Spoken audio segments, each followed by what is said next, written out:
The next sutta is 35.93, page 1172.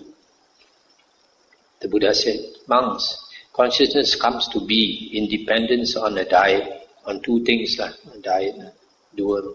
And how, monks, does consciousness come to be in dependence on a diet? In dependence on the I and forms, there arises I consciousness. The I is impermanent, changing, becoming otherwise. Forms are impermanent, changing, becoming otherwise. Thus this diet is moving and tottering, impermanent, changing, becoming otherwise. I consciousness is impermanent, changing, becoming otherwise. The cause and condition for the arising of I consciousness is also impermanent, changing, becoming otherwise. When monks, I consciousness has arisen in dependence on a condition that is impermanent, how could it be permanent? Stop here for a moment. So here the Buddha is saying I consciousness arises dependent on two things. That there is the I and there are forms for you to see.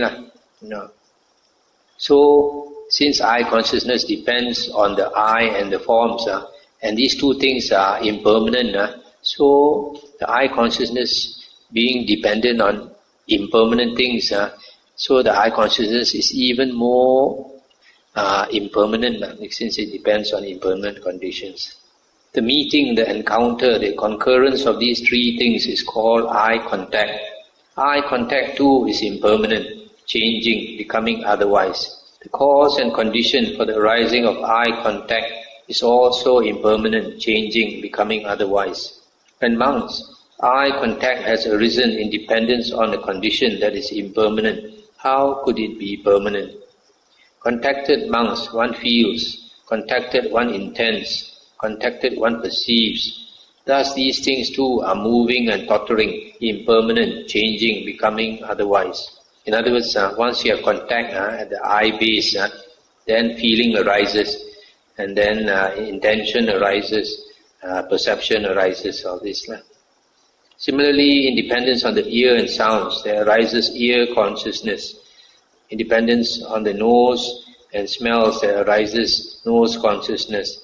In dependence on the tongue and taste, there arises tongue consciousness. In dependence on the body and touch, there arises body consciousness.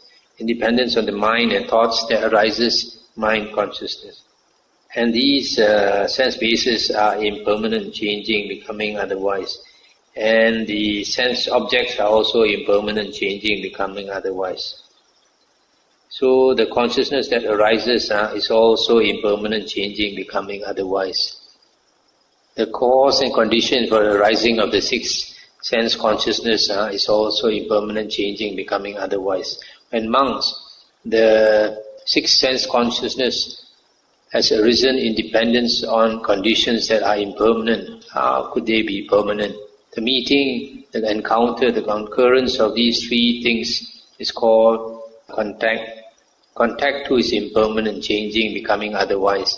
Condition for the arising of contact is also impermanent, changing, becoming otherwise. When monks, contact has arisen in dependence on a condition that is impermanent, how could it be permanent? Contacted monks, one feels. Contacted, one intends. Contacted, one perceives. Thus these things too are moving and tottering, impermanent, changing, becoming otherwise. It is in such a way, monks, that consciousness comes to be in dependence on a diet, on two things.